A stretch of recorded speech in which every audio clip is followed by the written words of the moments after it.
Hey Corwin, how are we doing? Let me just arrange a few things here. Just getting the fire going. I'm going to grab a little more coal here. When I built my forge in this front area, there's actually a hole here where I can dump coal in and then just shovel it out of the hole and into the up onto the fire pot. So coal for right now. Grab a piece of coil spring. This is just a piece of coil spring, nothing fancy. We're going to take that and make a slit and chisel, but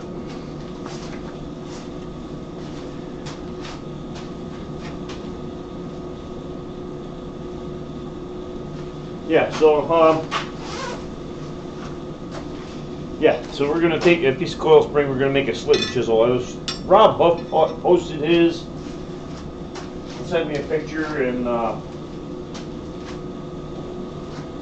my slit and chisel is what I've used as a slit and chisel forever. Is a little thin, you know, like I think it's 3/16 by 1.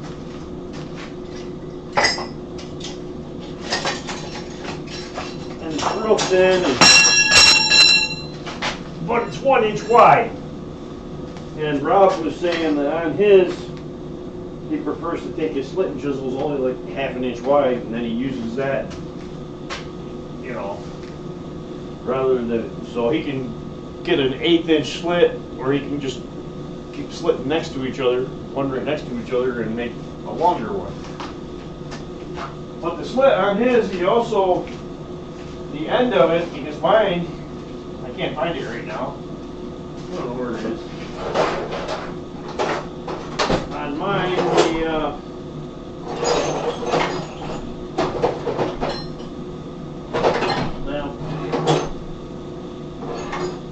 it comes to a point like a normal chisel, but on Rob's, he's got, his point is very blunt almost, where they come in, almost like they do on their hammer eye punches.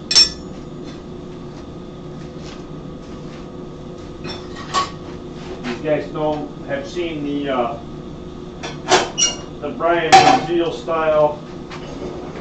I mean, I call them that because they were doing a whole bunch of classes and stuff, teaching people how to make that particular style.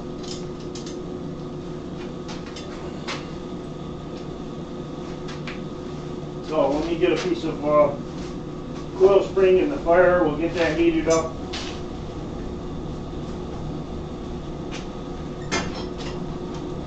We'll see how this goes. This is probably going to be a real quick, easy project.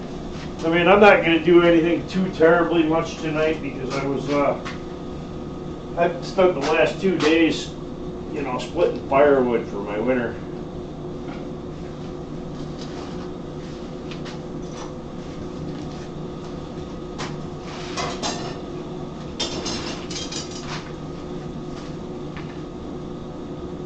Yeah, 5/8 this week. Looks like this is going to be a 5/8 diameter on the coil spring material. It's just using a piece that I have laying here. I've got a couple other ones that look a little smaller. I mean, I debated whether I wanted to use a piece of 3/4 inch sucker rod, but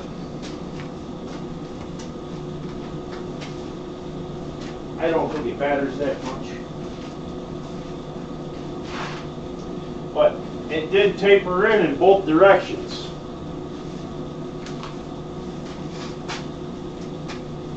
So it's going to take a minute because the fire just got lit just before it. I started the stream. You can see it's still burning off a lot of the contaminants out of the coal and coking the coal up, which is fine. I mean, I got a pretty good draft in here, so I can pile coal right on and not worry about it.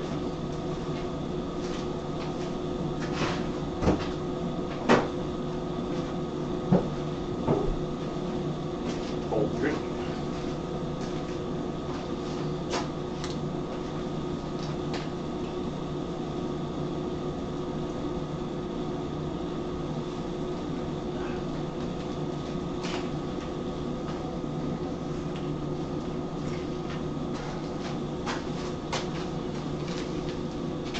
maybe when we're done with this, maybe I'll take a piece of copper and make a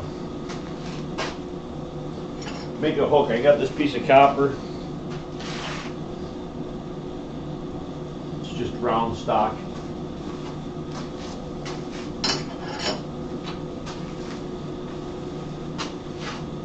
Maybe, we'll see. I mean, I haven't played with copper in a coal forge in a very long time. Carter Ironworks, hey, how you doing? So like I said, I got a piece in there. We're bringing it up to temp so we can straighten it out a little bit.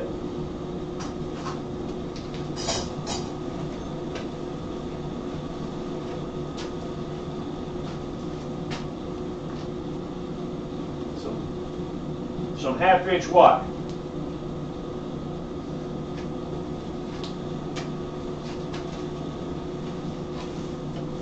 Oh, the spring steel is about 5/8. This copper here, it's not 1/2 inch. It's 7/16 maybe. I mean, I gotta find my calipers to get an actual measurement, but it's less than half. But more than 3/8. So.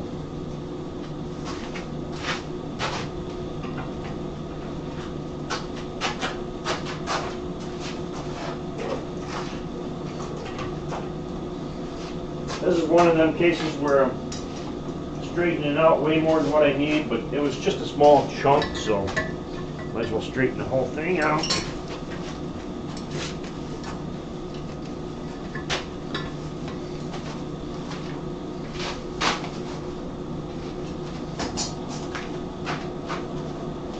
Have myself a hammer, that would help.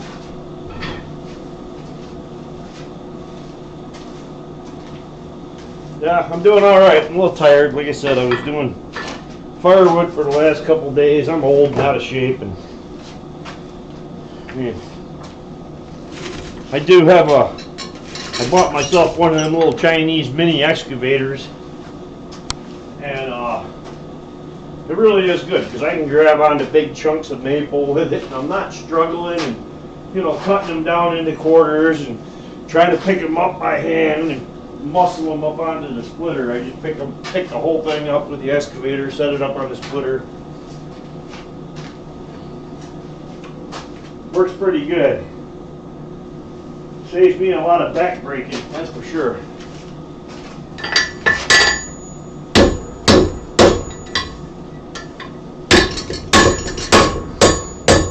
Now I tell everybody, whenever you're straightening something,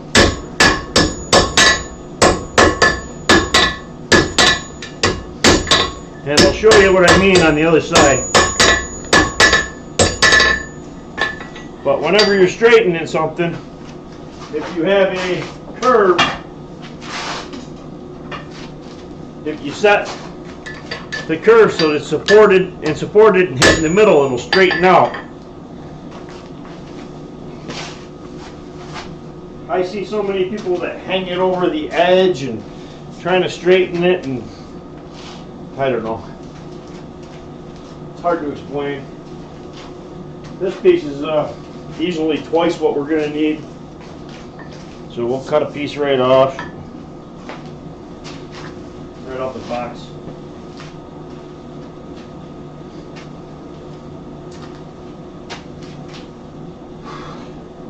But like I said, Rob's came in and it tapered in both directions.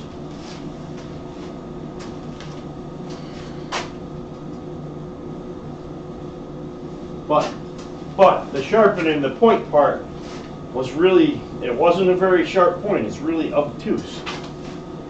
Kind of like their hammer-eye punches were. So, I'll be honest with you, I haven't done a whole lot of slitting and drifting on anything.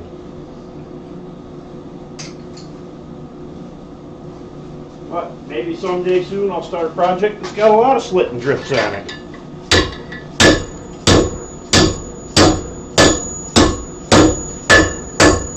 So you can see I put it down. Now I got a bend here, so I'll just put the hump up and push it down. Then you can roll it wherever you see a hump, put the hump up.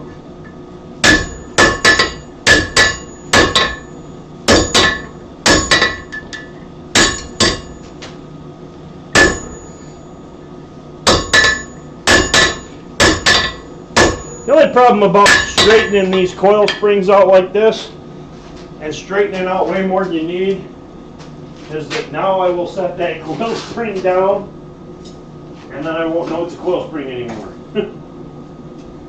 But I do kind of got a spot where I got some straightened out coil springs chunks up on a shelf there. Most of them are bigger stuff, but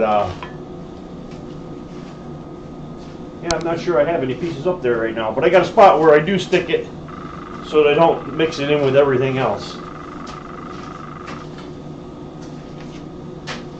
Alright, so we'll cut this off. I'm going to cut it up and make it, I guess, a little bit longer than I would most of my other chisels because, you know, I think I like that, having longer chisels that keep my hand up away from the heat.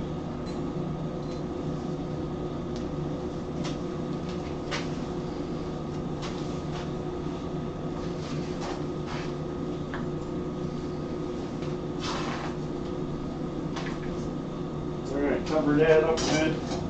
Take a good heat on it.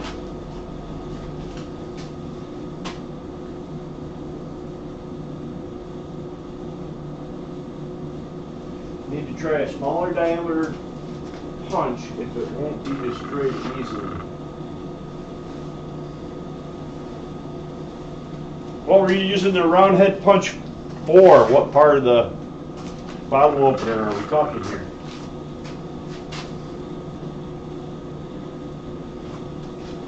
I mean, years ago I made a whole bunch of punches, homemade punches, but I used to always hold them with another set of tongs.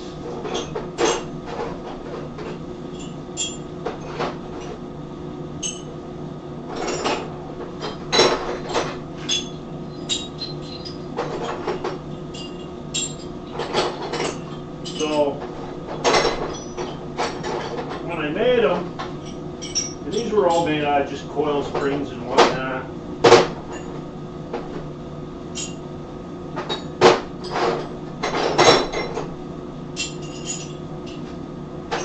You know, but when I made them all short.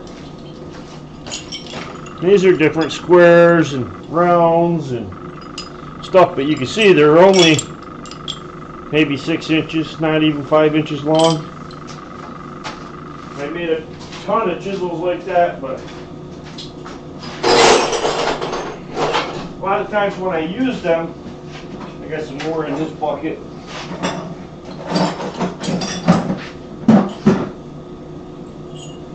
Size and drift, the square. There's a big round bullnose punch. But I made them smaller, and so I just used my tongs to hold them. So I get out a set of tongs like that. Just use them to hold them. And I think I'm going to make this one a little longer so I don't have to do that. I'm guessing how much I need.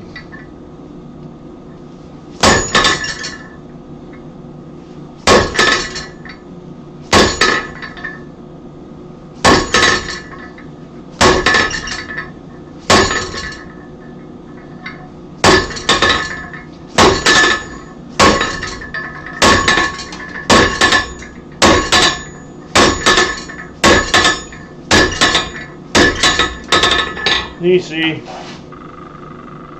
I cut it most of the way through. I didn't go all the way through because I didn't want it to fall off and go burning stuff. Then, like I said, this other piece that's left over here, I'll end up setting that up here to cool for now, but when it's done, I'll end up setting it over on that shelf where I know that right now there isn't any pieces over there, but normally I keep, you know, if I uncoil a spring and there's a piece that's too long and I cut a chunk off just like that, I'll put it over there so that I know later that it's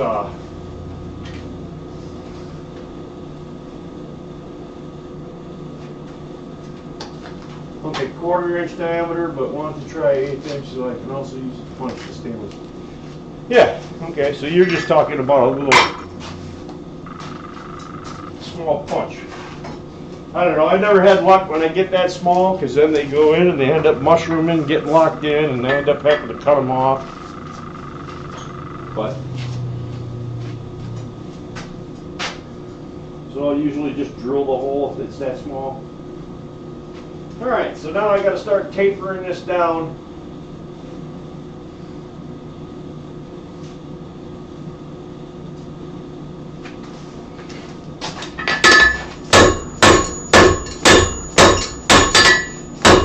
Like I said, it tapers in both directions.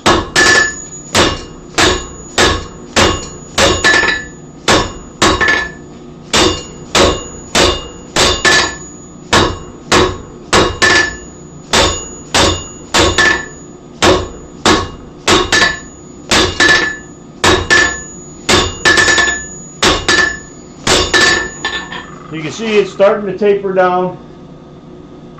And that was just one heat. We'll keep going. Yeah, and the other thing, coiling is a lot of times if you're not going through thick material, then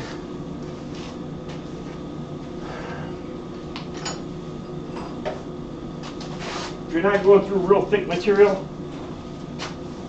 it tapers down, but then I just flatten it right at whatever diameter I need.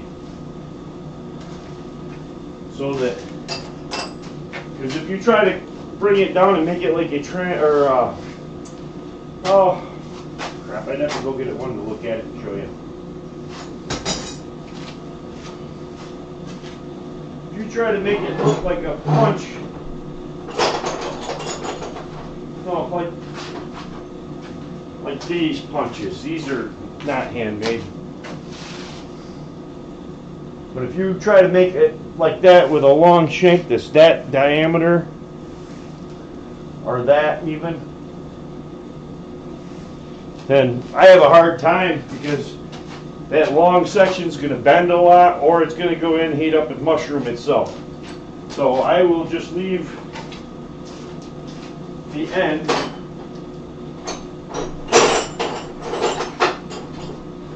and I got a couple of them. Just the question is, where are they right now?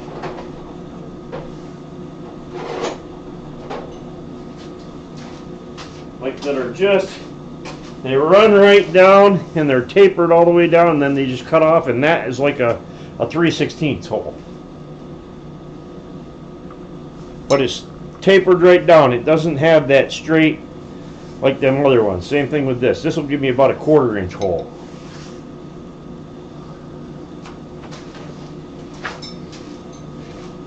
And these were just, I didn't make them. They were just long tapered drifts, and I, just took them over the grinder and ground the end flat to whatever diameter, till I got up to whatever diameter I needed.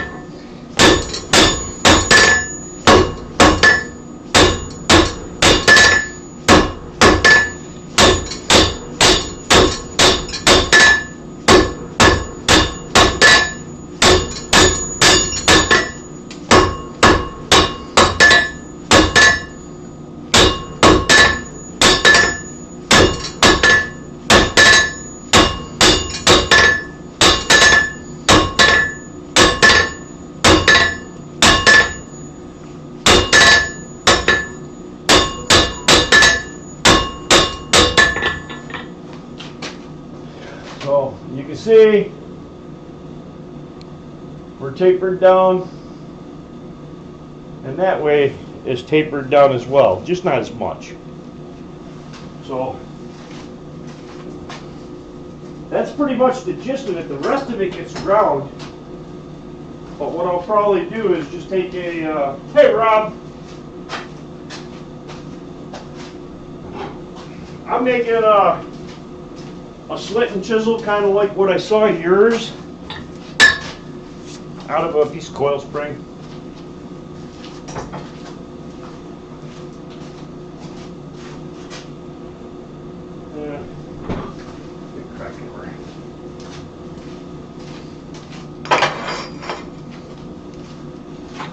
now I'm just going to take a flatter and make that nice and smooth. I don't have the hammer control that some of these other guys have got. I don't blacksmith every day, or even close.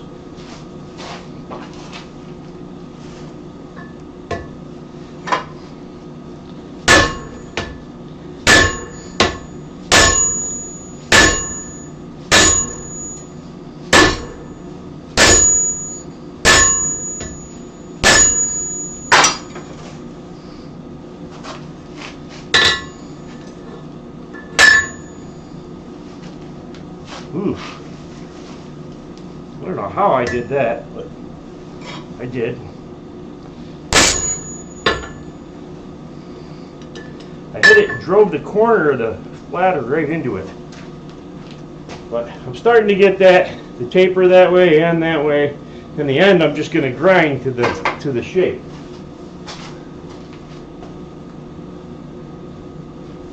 Alright, see Tim's in here.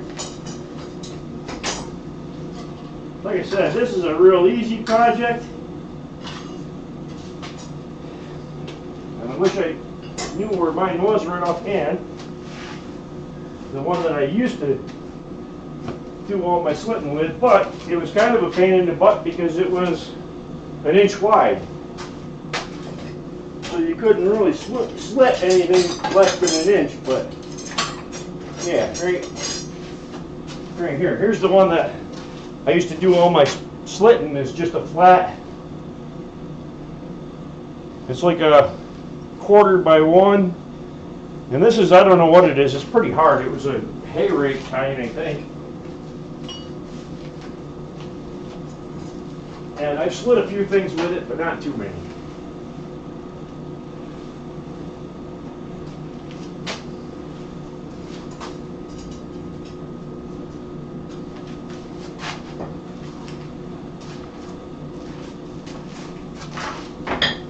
All right.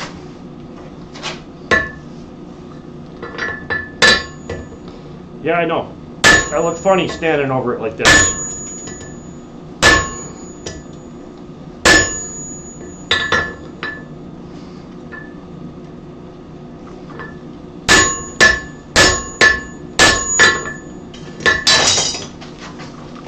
Drop forged.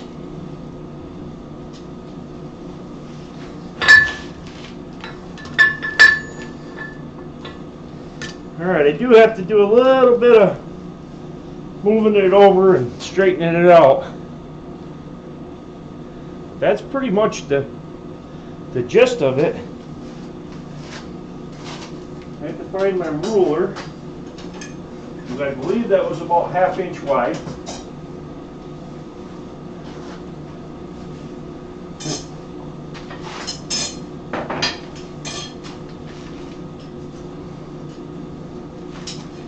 I'm pretty close. Yeah, out at the end, I'm really close to 1/2 inch. That wasn't too bad for eyeballing it.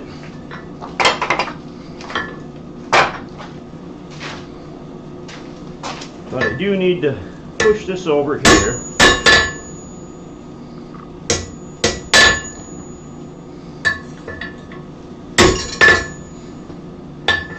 Right now, I'm just trying to get it all straight.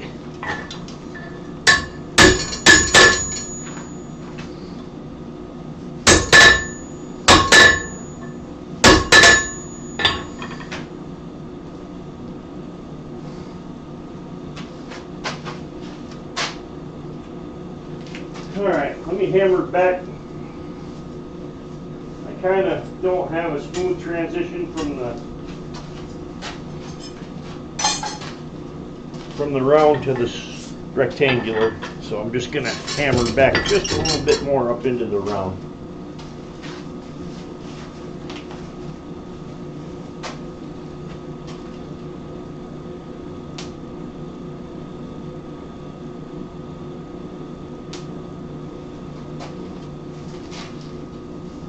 And a lot of times if I really want something to be pretty straight, like the tapered part I'll straighten, and then the rest of this punch I'll just put in the power hammer and give it a couple taps and spin it, and it'll end up nice and straight under them flat dies.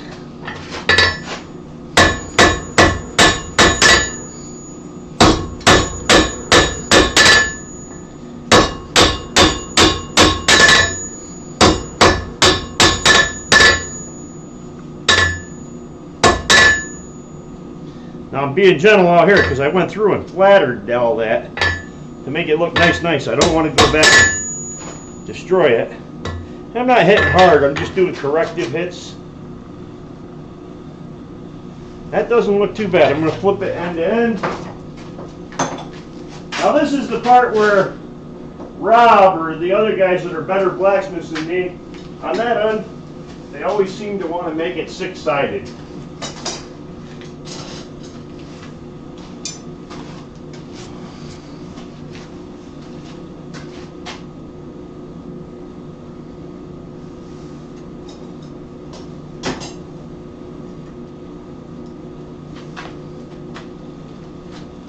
All right.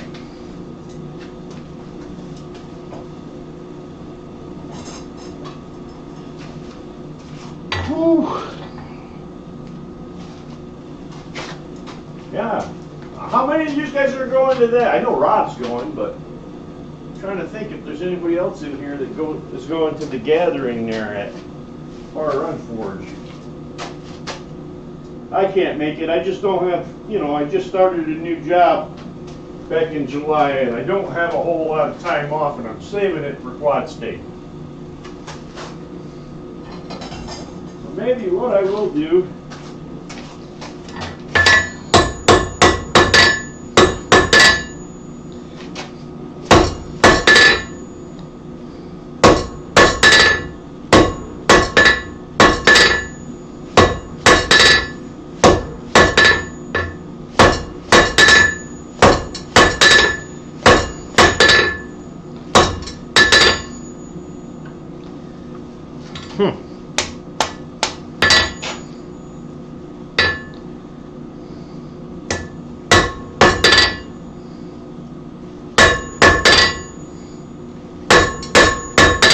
almost had to let that cool down a little bit more just so that I could see it.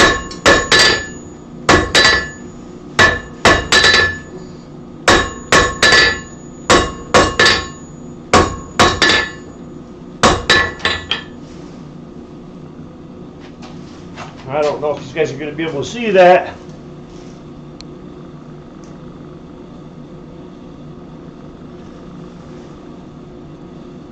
But that's one of the few hexes I've ever tried, so it really didn't come out that bad.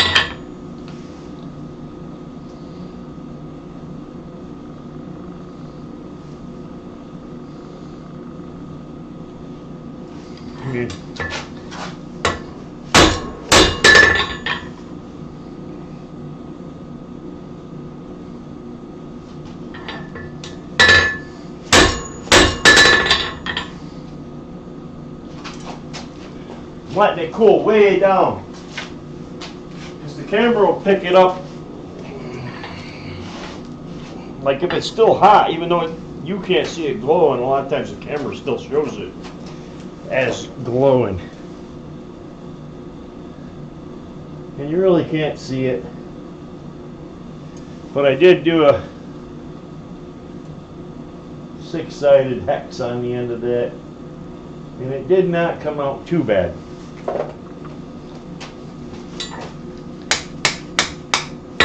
Alright, so now that's just going to sit and cool.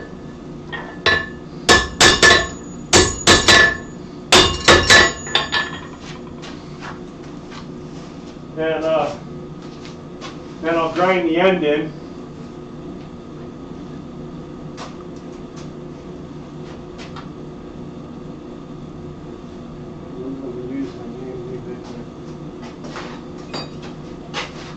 Alright. Hang on, I got a little bit of bend in it. And I think I still got a little heat in it, enough to take this bend out.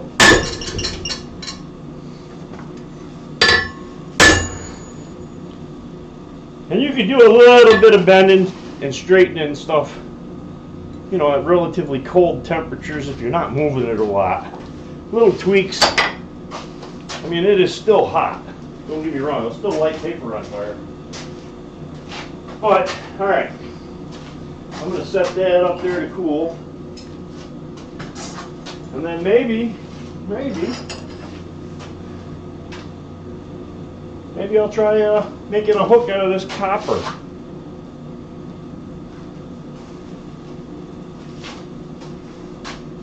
to put the copper in. We're going to find a good set of tongs that fits it. Like I said,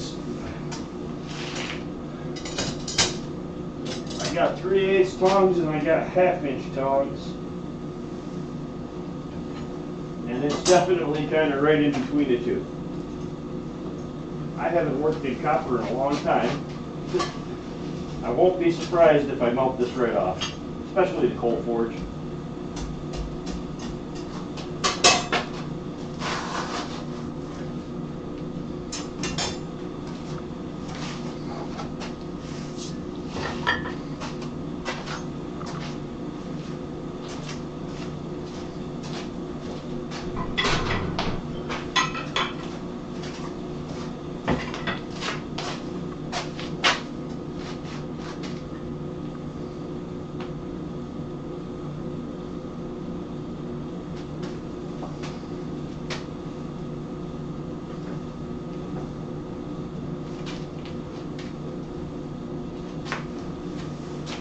Alright, let's see. It's been a long time. Oh yeah, it's like butter.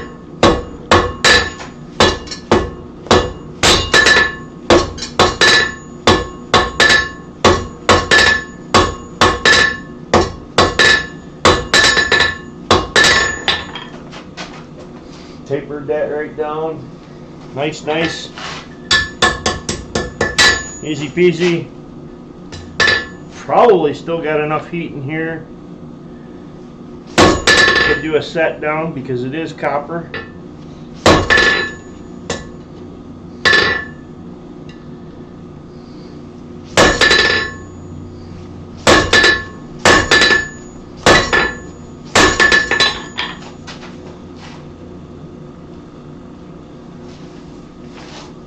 And because it is copper, it is and you hit it. First couple hits I made on it, I was like, whoa, holy cow. You can easily go past. Flying past where you want to be.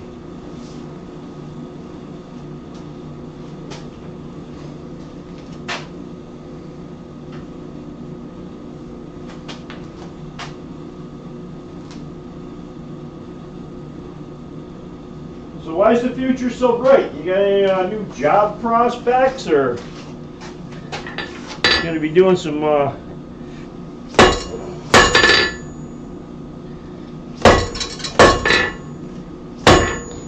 mining or something down there?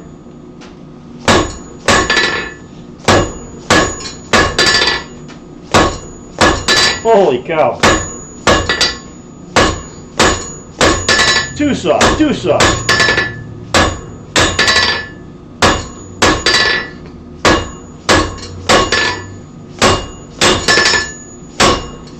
Right now I'm doing Rob's least favorite thing, and that's banging flats, but if I don't, the horse head keychains slot punch.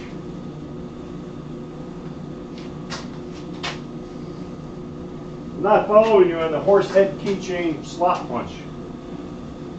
What's so different about that one as opposed to any other one? I mean, like I said, I saw the geometry on yours is not a sharp point like a chisel. It's more like these guys do your hammer eye punches, where it's got a point, but it's an obtuse angle and not real acute.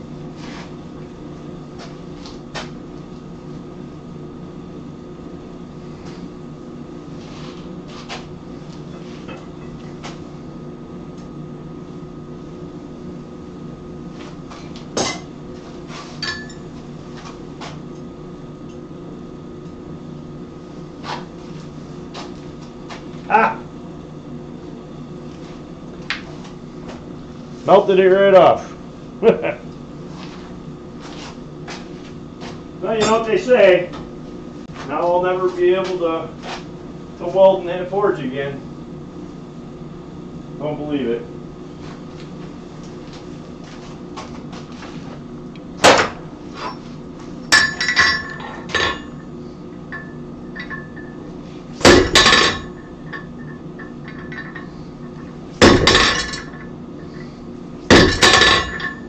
The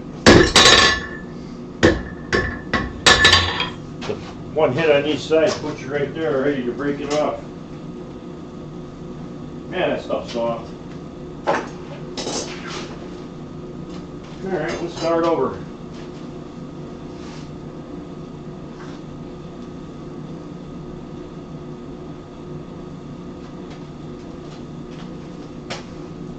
Make me one. Yeah, I'll grab it off of you at Quad State. But, I mean,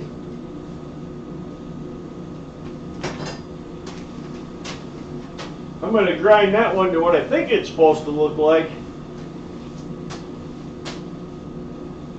I mean, I got to go back and look at the picture again. I kind of just glanced at it, moved on. I was busy doing something else. Look at that. Melted off. That copper just fell right off. I'm not going to cut more off because it's it's melted and I've lost my mass. Okay, so note to self, the copper does melt at a lower temperature than what I thought.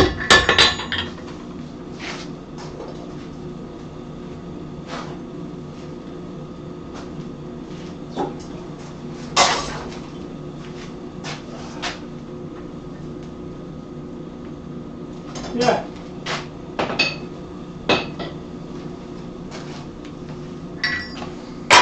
But if you make me one, Rob, then I'll never make my own, and then, you know, I'll never get any better.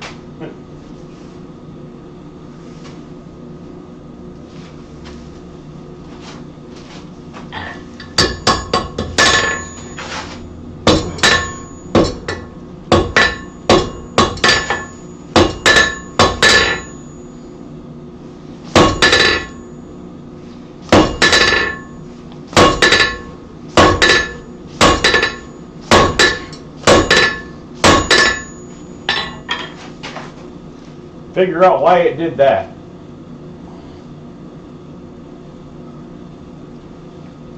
So apparently that copper out there must have been overheated or something. That's weird. I may not even get a hook out of this piece at the rate it's going.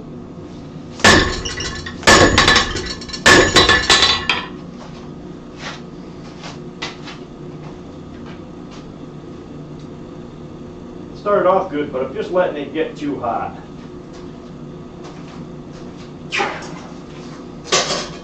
Alright, now that this is about a third shorter than when I started.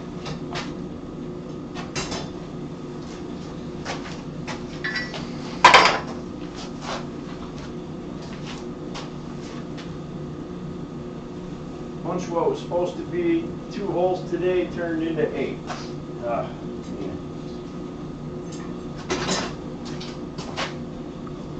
Man.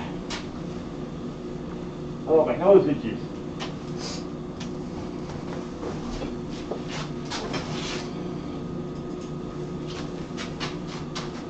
Alright, so I got just a dull heat here and not as hot as it was. Try it again.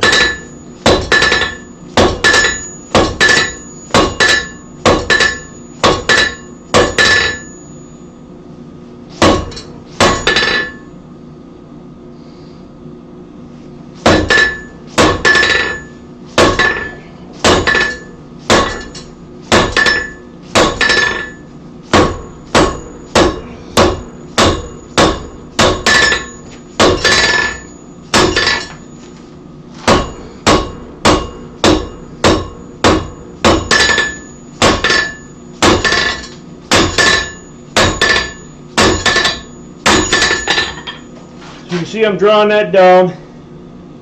If you guys noticed, I tipped my hammer a little and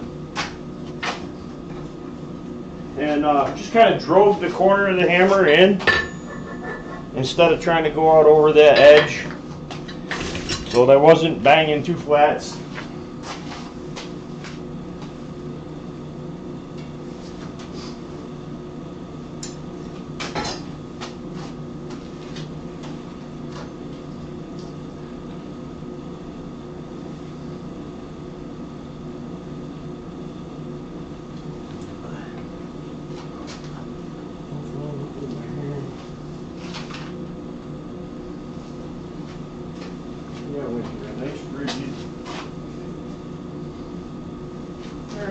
So I'm going to keep pulling this out colder than what I did before.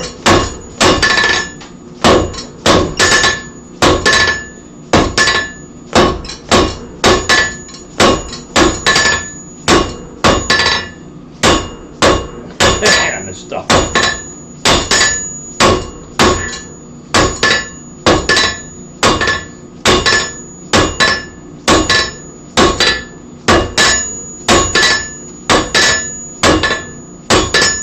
All I'm doing is drawing a taper out, and I'm trying to smooth that taper out. But this stuff is, you know, if I had to say, it's softer and it works much easier than steel, but it also, at the same time, isn't as forgiving. So if you hit a little too hard, you leave a big mark.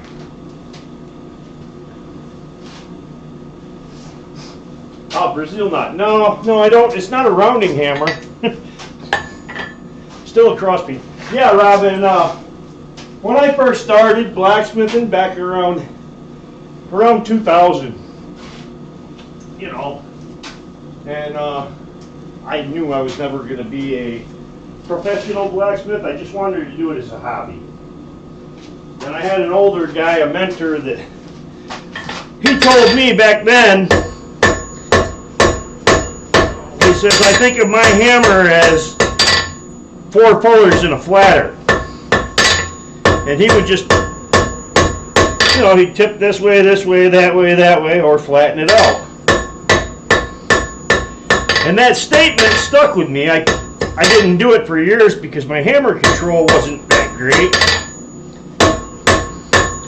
Now I'm starting to really get into doing it. So now I started to make that into my 8-sided octagon. Really got to watch that piece because the stem is kind of small.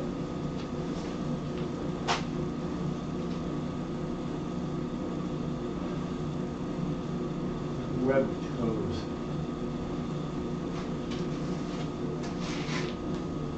Yeah, and that statement just stuck with me for, you know, 30 years. Now 25.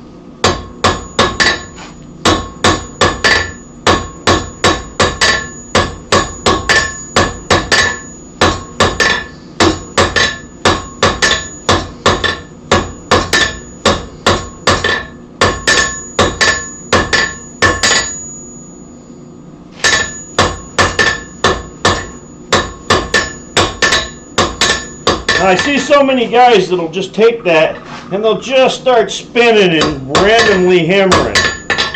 But what I'm doing is I'm actually picking out the lines and not doing that. But I see a lot of people, they get it to where they're, you know, after they get it octagon and they go through and knock the corners off, they just start spinning it and random hammering.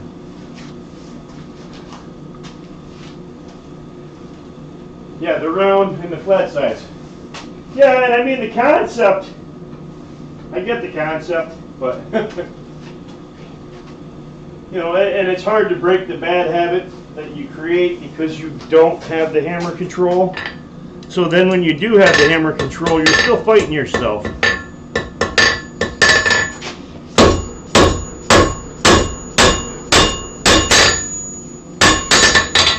Alright, so we got our thing and we're flattening out. I'm going to return to the heat, but not for very long. Let's wait. So you know, I'm a big fan of, you know, just using the hammer that I need instead of tipping it in. If I need a who was baffled?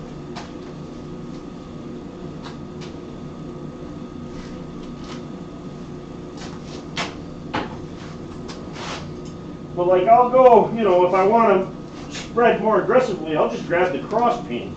And in this case, I grabbed a sharper, smaller radius cross peen than the one that I had.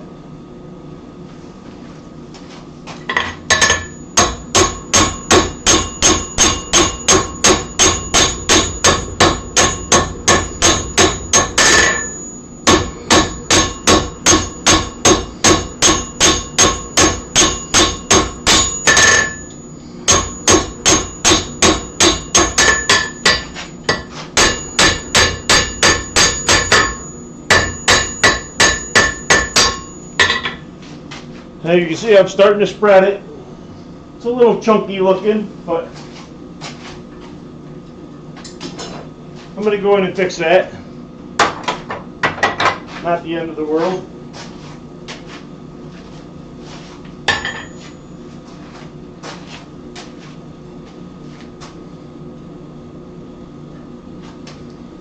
The other thing you got to remember about copper is it doesn't matter how long this thing is. Always assume it's hot.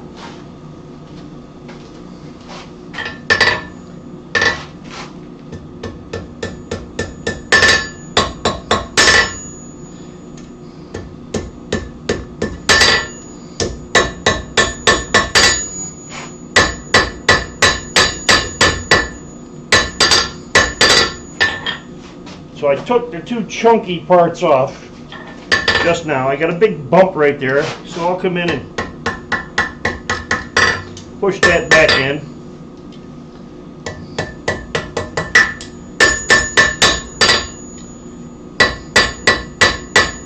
Pull that back out.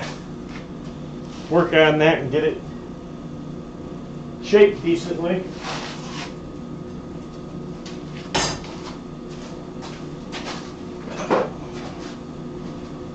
Then I'll grab this is just a folder, it's not sharp. Right here. I'm going to folder a line right up through the center.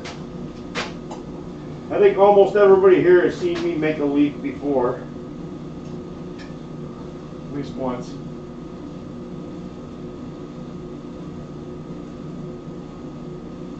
Too lazy to be swapping hammers. Yeah, I find that I swap hammers less now than I used to, but I still do it a lot.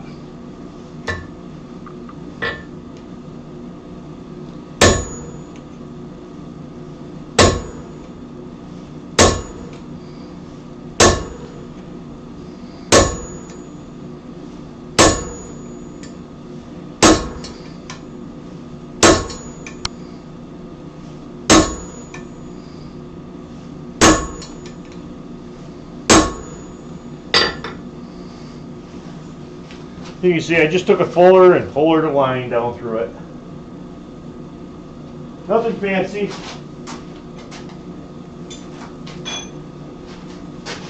And then I'll go to yet another hammer because I like the small peen on this one. Although this has been beat on and needs to be reground. It's starting to flatten out and I really want it to be a real narrow peen.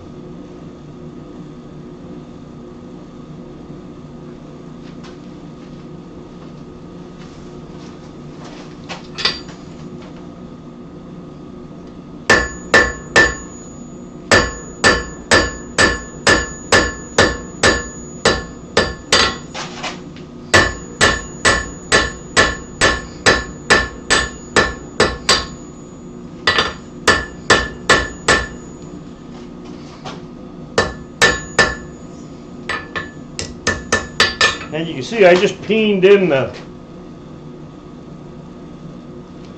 texture into it.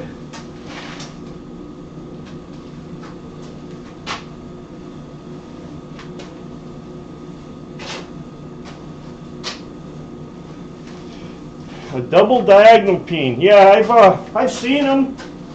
The concept I like. I mean, because I do know that a lot of times with, you know, with the cross peen, if I'm spreading, it works great. But if I'm going the other way, I have to switch that out and grab my straight peen or start tipping my hammer.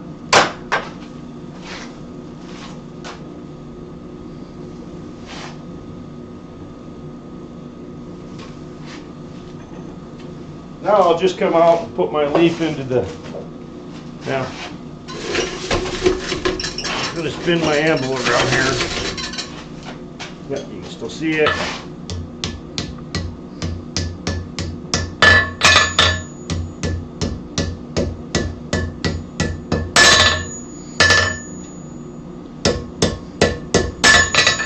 folded the leaf right in half, but I'm going to take a little heat there. I don't want that copper to split in the bottom.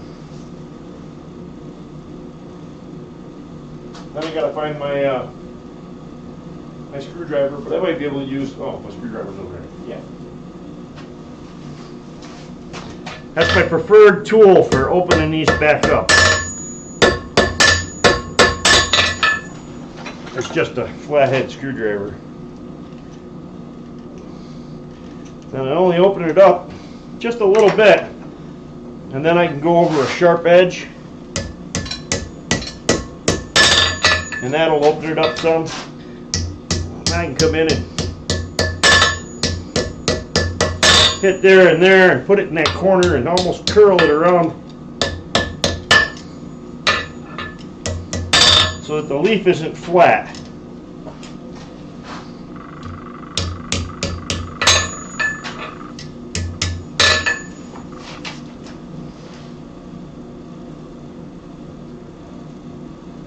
So you can see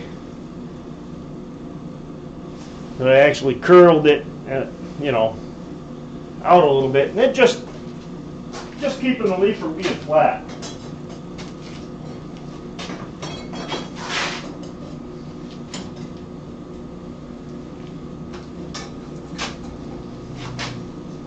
All right, just made a little bit out of this fire. I really can't wait till I get this coal burn up because it sucks horribly.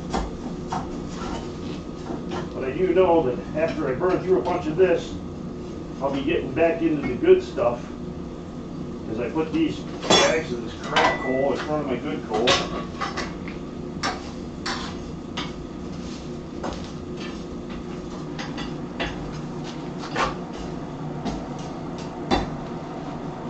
And like I said, it's not that it makes a lot of clinker.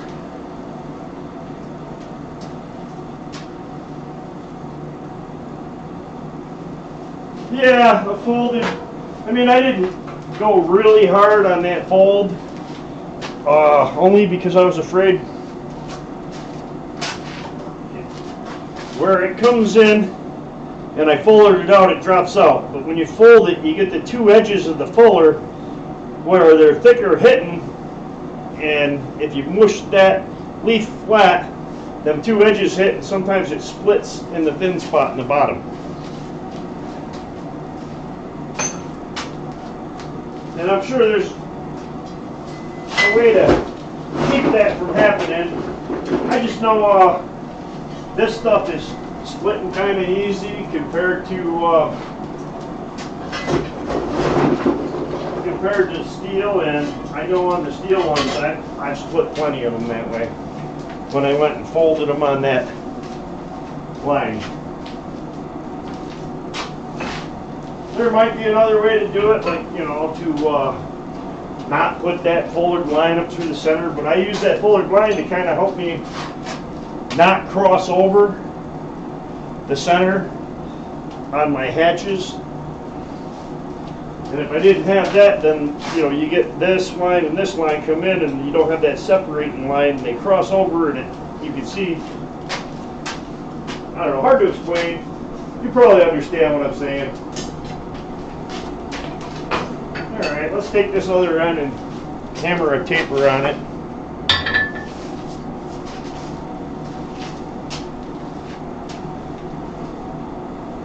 I wonder what, yeah, the expiration date. I'll give you a hint.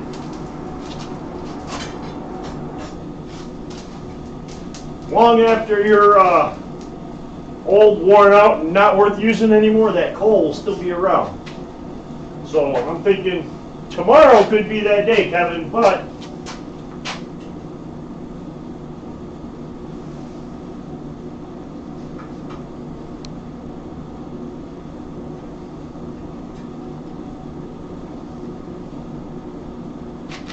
and I'll go back and re-look at that picture of the slot punch you made, Rob. But like I said, if you make me one, then I won't make one, and then look at that, that just splattered. Makes me think that I have to work this at a much lower temperature.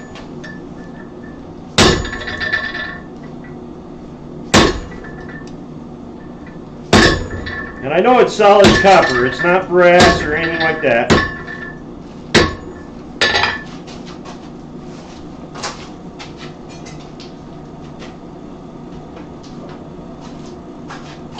And wait till it comes time to clean out that slack tub. It's all full of chunks of copper.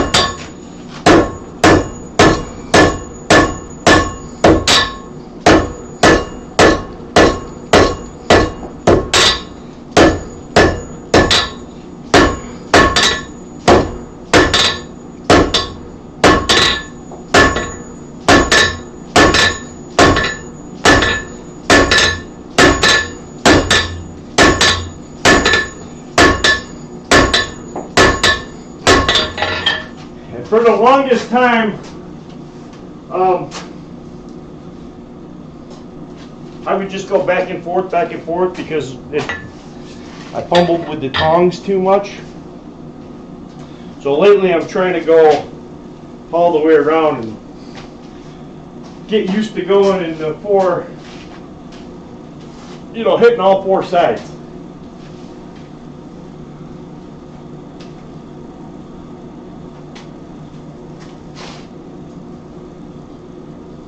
Whoa, that's too hot. So, now that I know that's too hot, I know it's too hot when I pulled it out. But I think I'm going to just give it a couple light taps, wait for it to come down in temp.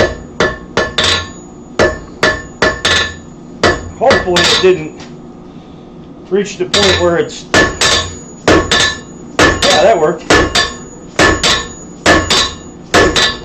Almost like when you pull out that burning piece and you hammer right on it and it just crumbles and flies out on steel.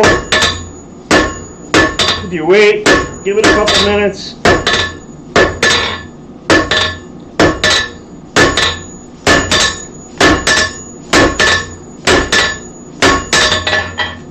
So we're just drawing out a taper, nothing fancy. Kind of scared now to get it up to where it actually works real good because it falls up.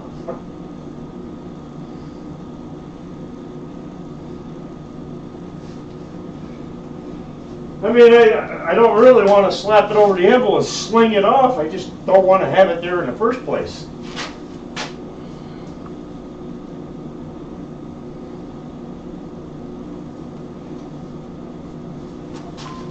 All right. A little more.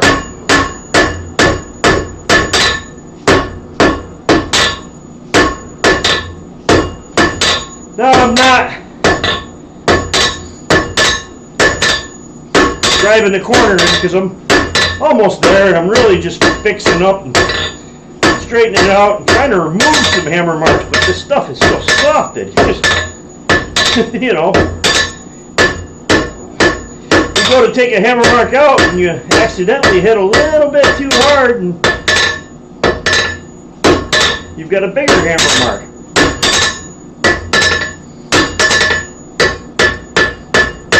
So this really does take some practice to work with this copper. But there's a taper and it's relatively smooth considering. I mean, whew. Now I'll start rounding it up.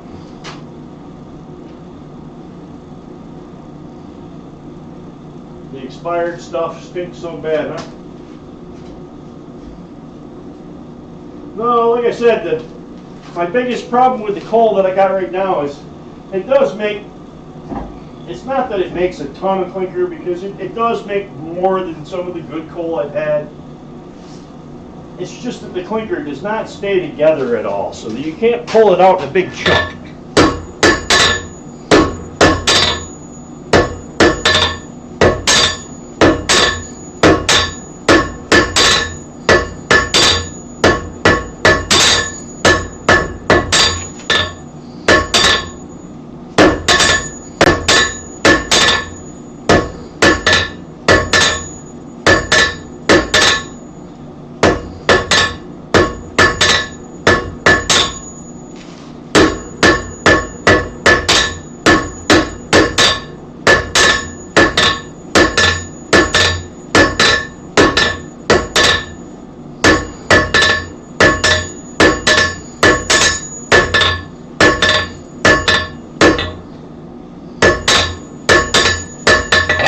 It's a pain right in the butt.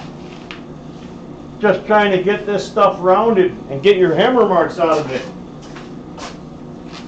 You hit hard to get rid of it. If your hammer's not dead right on that plane, it digs right in and it's just tough.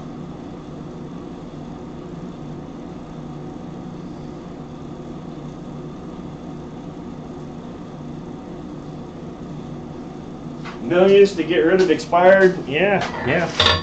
It's a big business here in the States.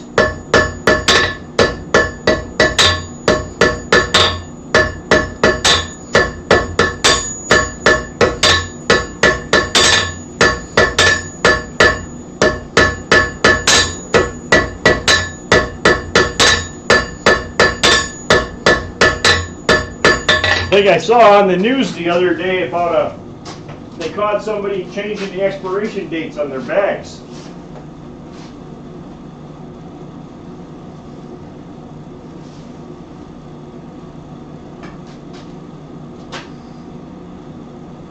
Oh yeah, trail dust. That steel has an even way shorter expiration than coal does. Once that stuff starts to get that little brown on it, that's spoilage. That's how you know it's time to throw it away. Or have it properly disposed of, because you can't just throw it in your garbage.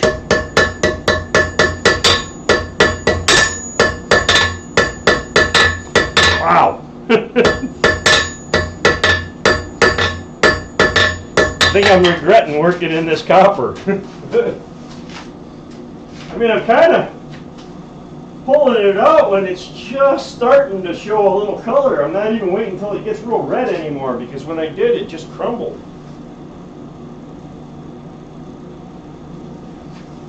Like that, it's hot.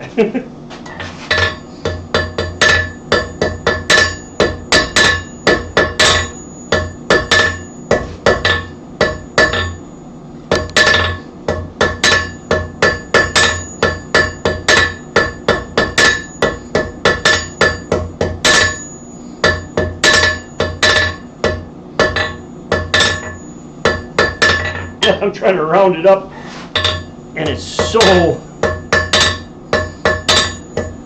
soft that it just keeps stretching right out.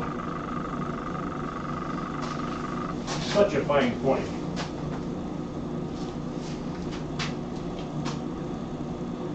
Yeah, so we're just going to make a little leaf hook here, nothing fancy. What's the best way to clean this copper and make the copper shine? I mean, I know I can get a lot of this black to pop off just by bringing it up to temp, and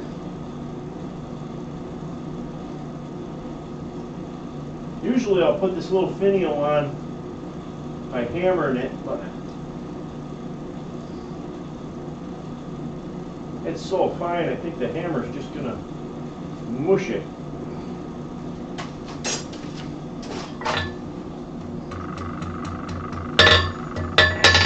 So I just put a little finial on there.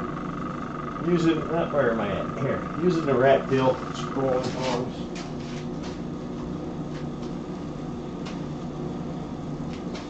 Alright, now I'm going to treat it just like I do steel, although that would be annealing it, but should harden it up a little more if it's...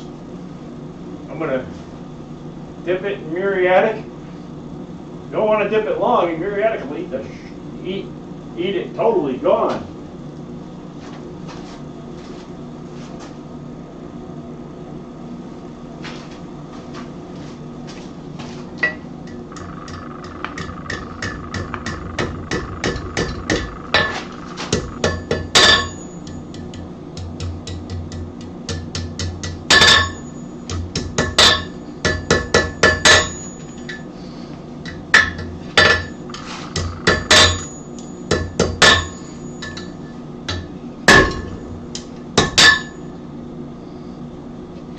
Yeah, that's a reasonably decent looking hook.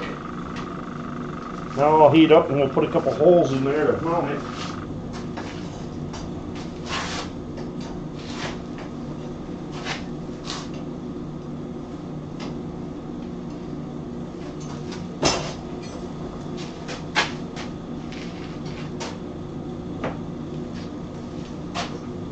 I got a loose brick on my forge that I gotta remortar.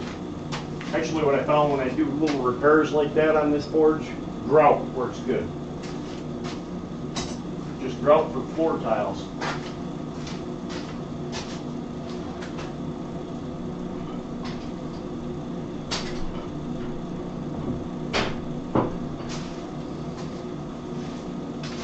Alright, I'm going to start out with just a little handled punch. Nothing fancy.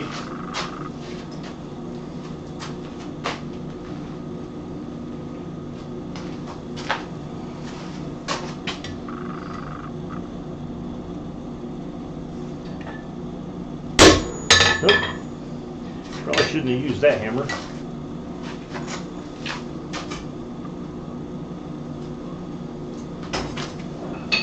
Put that back, you can change hammers.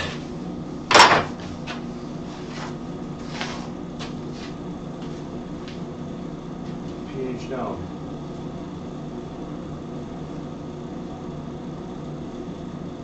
Sodium bisulfate, pH down.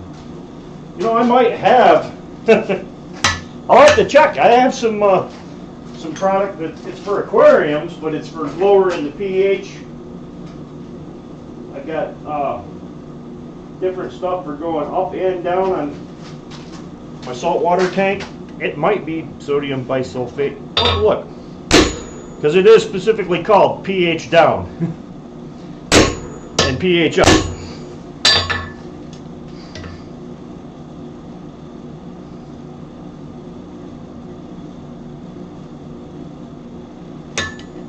Sometimes the biggest pain is getting this lined up. So sometimes what I'll do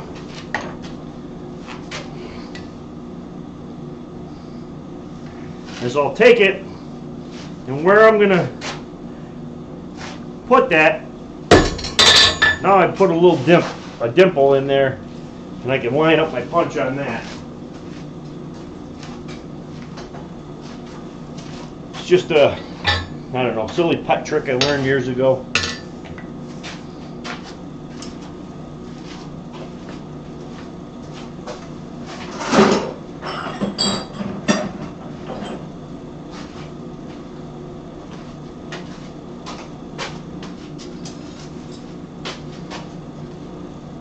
Yeah, that'll work.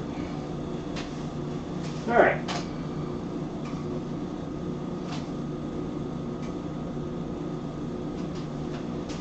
Let's keep going.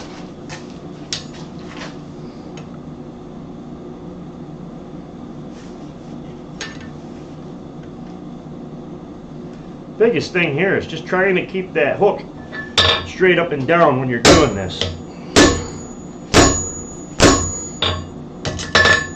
And if they're not dead straight or centered perfectly, I don't worry about it too much. I mean, it is organic, so you don't want it to look too perfectly straight and industrial. So you see all those where we're just to get the hole started. And sometimes on this particular project, when I'm making these, I don't worry at all if they are perfectly centered in the bar. I just don't worry about it on this. When it puckers out the one side of the bar a little bit more than the other, it kind of looks pretty cool.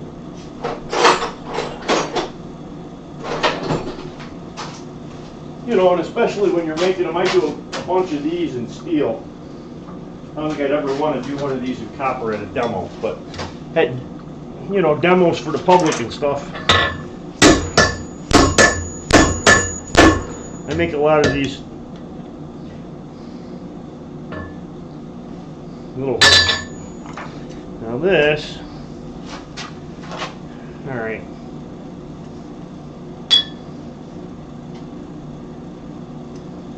See, this is so soft that where I'm grabbing it with my tongs, it's leaving marks. Kind of sucks.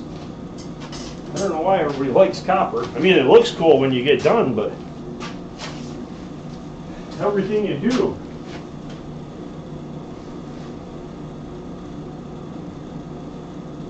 $10 for a bag and full section. Okay. Yeah, like I said, I probably got some that I just don't use anymore. I haven't worried about my pH in a long time. It's not punches round bar.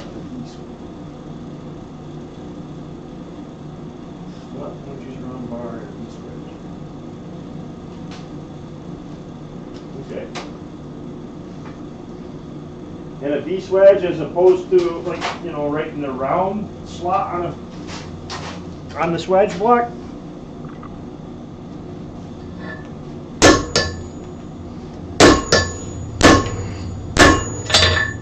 And like I said, sometimes these holes go way off the center. And for these, I don't care. And you can see the holes aren't in the center and they bulge the bar out. But it's an organic form, so I'm not worried about it.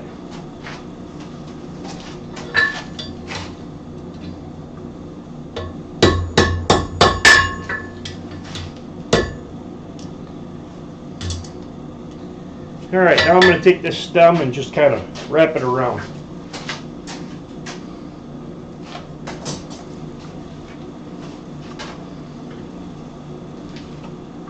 Really nice bevel on the slot punches, round bar, and a V-swedge.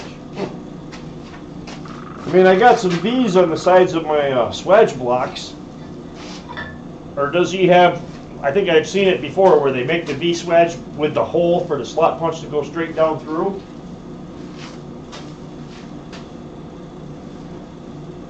P holes the other way, B holes. Yeah, I'm just not following that. I either have to see it or, you know, to understand the P hole versus B hole or whatever you're trying to tell me there.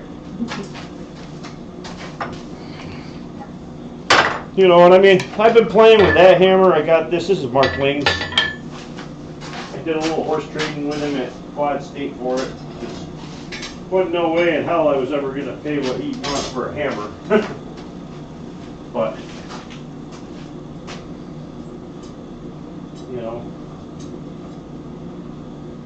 I'm not selling anything I make or making any money back on anything, so the budget isn't as high.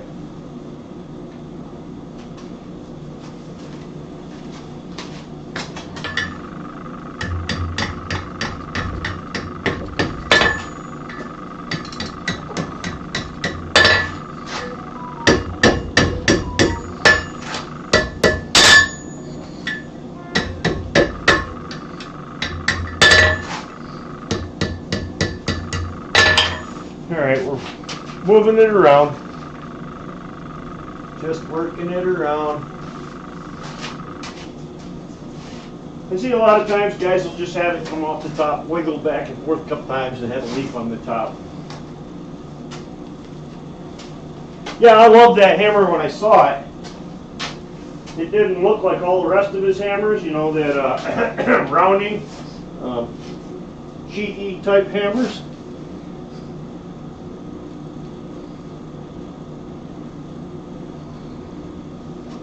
So,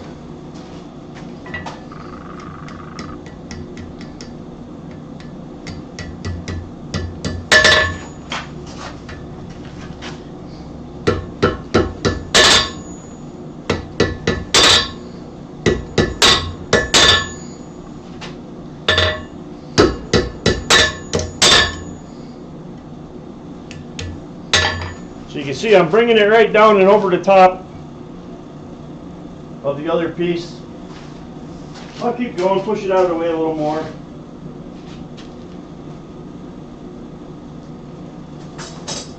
Then I got to decide if I want to punch the holes or just go over there and drill them later.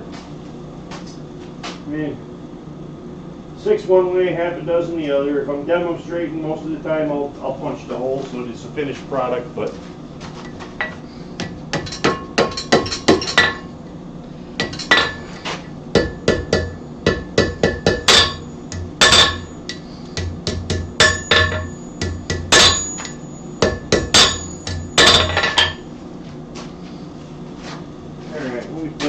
usually I get different bends in it, but this copper doesn't work the same way as the steel does. And I'm I'm afraid that if I try to go too much and I get too aggressive with it, I'll break the leaf off.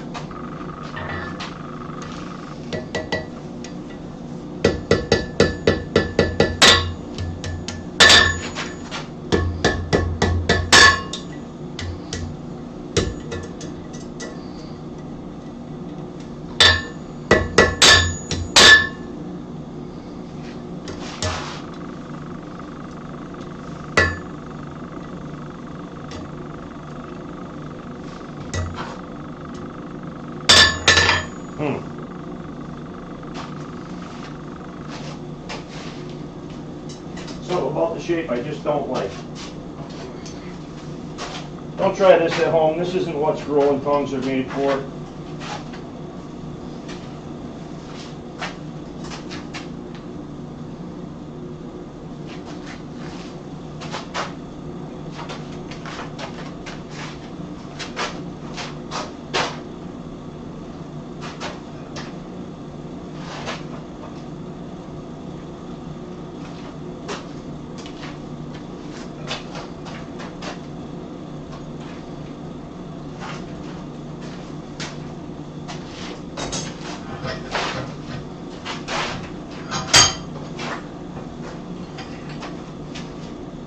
The door is open and the horses are cold.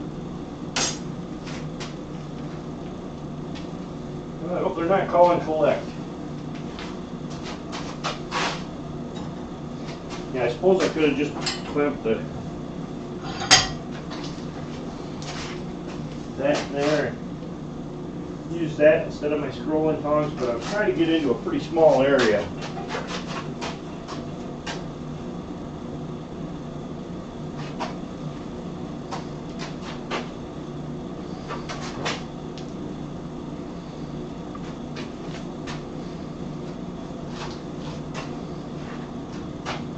Sometimes it's just a little thing that just doesn't appear right to me and drives me nuts, and I'll chase it for ever trying to get that little thing that I don't like out of there and turn it into a big project just to get the last little part finished. But I guess that's a good thing.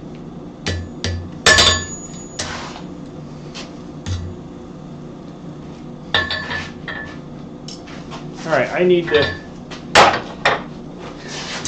when I twisted it, I deformed the holes a little bit. So I'm going to go back and just run that punch back down in one more time. And just round the holes back up. Then I think I'm going to take it and heat it up.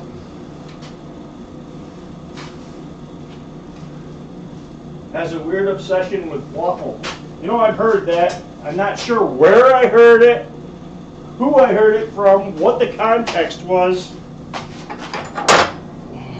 but I have heard about him and his Waffle House obsession.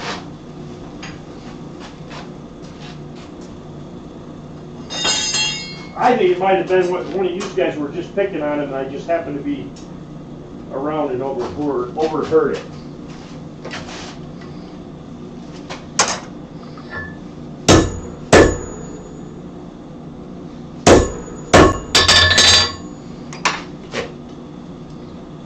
not. That's not the same punch I used before. That blew them holes way open. That's all right. Just makes them look a little different. Okay, I need to push it so it'll sit flat against the wall.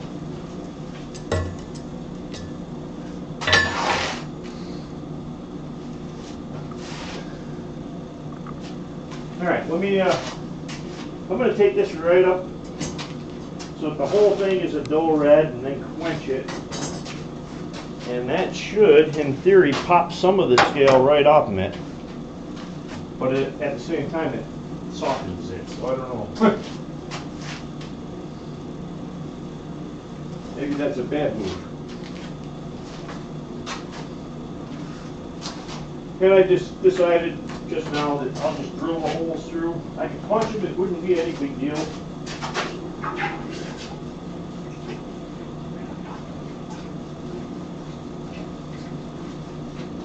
Yeah, that's what I was expecting. Most of the scale to blast right off.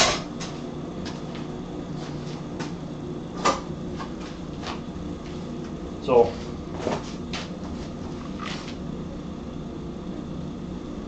and now it already looks like copper, but you know, and most of the scale is just came right off just by taking up the heat and water quenching. So from here, I'd be curious to know what it would look like maybe with just a wire brush.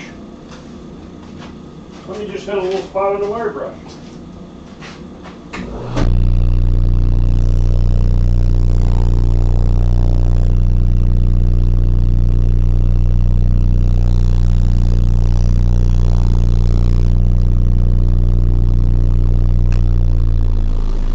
Brush does look like copper, you know, in the area. It shined it right up, but it does have tons and tons, probably aren't going to be able to see it, little pits. And you can see I went and punched that so deep that I actually tore a little hole in it. But that's all right, I'm going to drill a hole there anyway. All right. So I guess, yeah, I think I'll take this and wire brush the whole thing, and that'll get it mostly started, and then maybe I'll go back with, and just rub it down with some polishing compound or something, just to make it bright shiny.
Well, that certainly changed the look.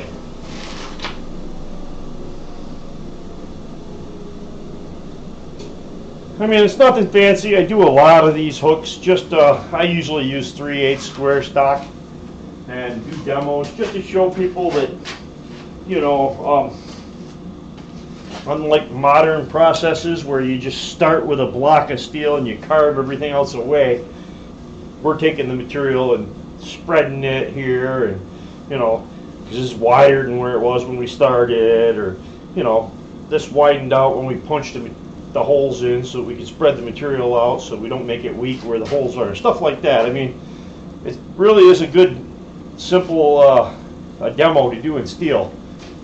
It was kind of a pain in the butt this time because of the copper, but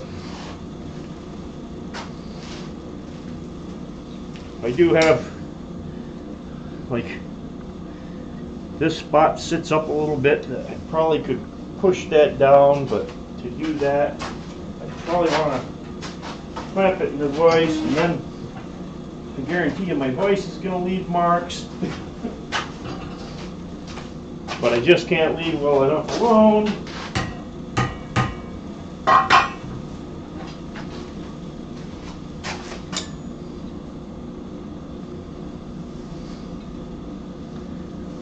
But yeah, I'll just drill the holes, and you know what, I'm just going to call that done. That is, it's not perfect, but most of that scale and stuff is popped right off of it, and I'm down to bare copper. It's just not smooth and shiny because I think in order to get that smooth and shiny copper, you have to, what's the word I'm looking for? You have to work it by hand. Like, I know that when you're trying to make stuff out of copper and you go to like a sander and you try to take that copper up to a real shiny, high shine, it doesn't work. You got to do it by hand. I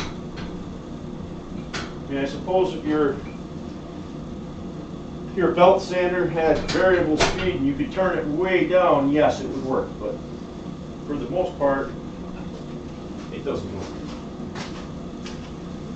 Somewhere around here, I have a really, really small ball-peen hammer that I want to go in and just hammer on either side of this notch. I don't know if you guys are going to be able to see it, but the camera's going to focus on it. There's a little notch right there. Yeah, there it is. But kind of want to hammer and get rid of that, or make it look not so bad. But in order to do that, I need a real small hammer that I got a lot of control with.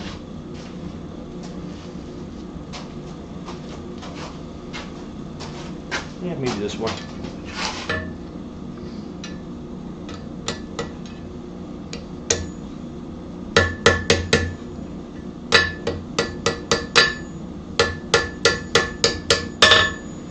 I'm not going to be able to get rid of it totally, but I can push down on either side of it,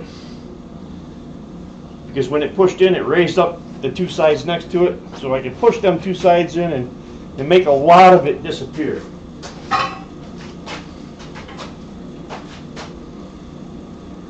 If I don't get too greedy and ruin the whole thing.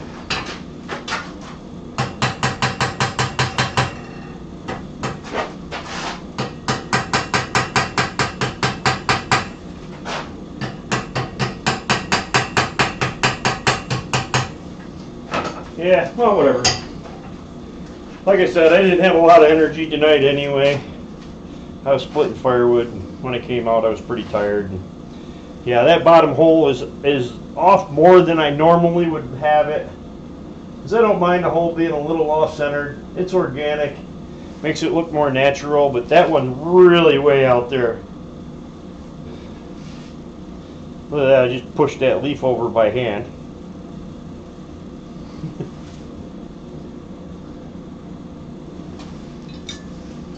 So yeah, don't know what I'm going to do with the copper one.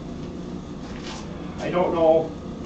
I mean, I'm pretty sure that the steel ones are definitely strong enough that, you know, I don't have to worry about them bending if they hang a little bit of weight on them or something. I'm not really sure on this copper. especially since it, you know, it's annealed and not work hardened. But yeah, guys, I don't even know what time it is, but like I said, yeah, 7:30. That's good. It was an hour and a half.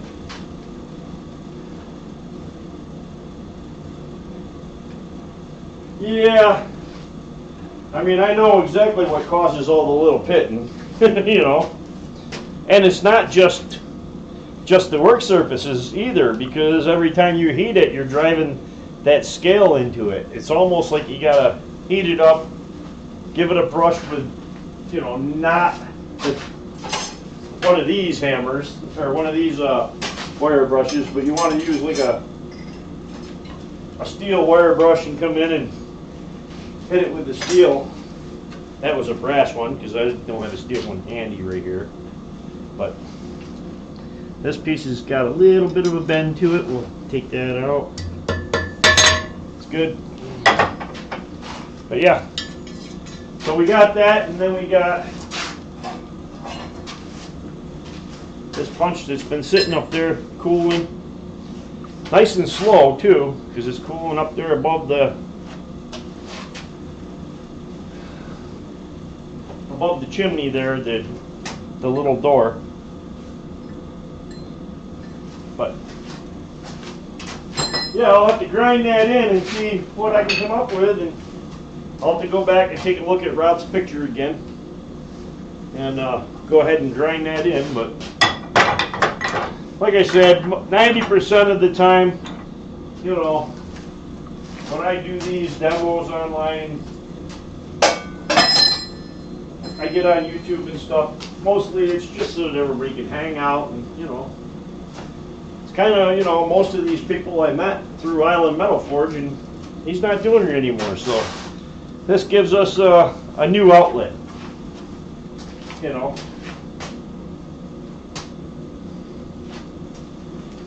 But yeah, all right, guys, I'm gonna call it, and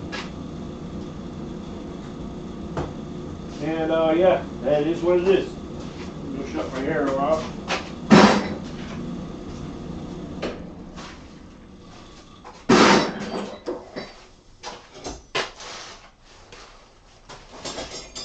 Hang up a couple of thongs I had out. I didn't have a whole lot out tonight, so usually I end up having to put a ton of tools away. Not too bad tonight.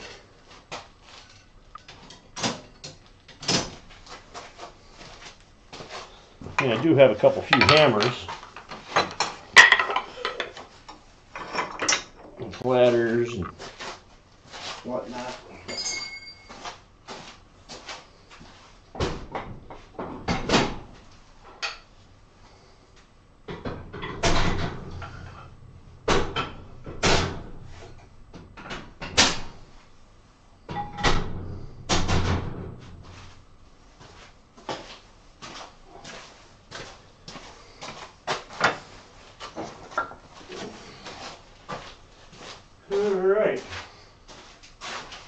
Alright guys,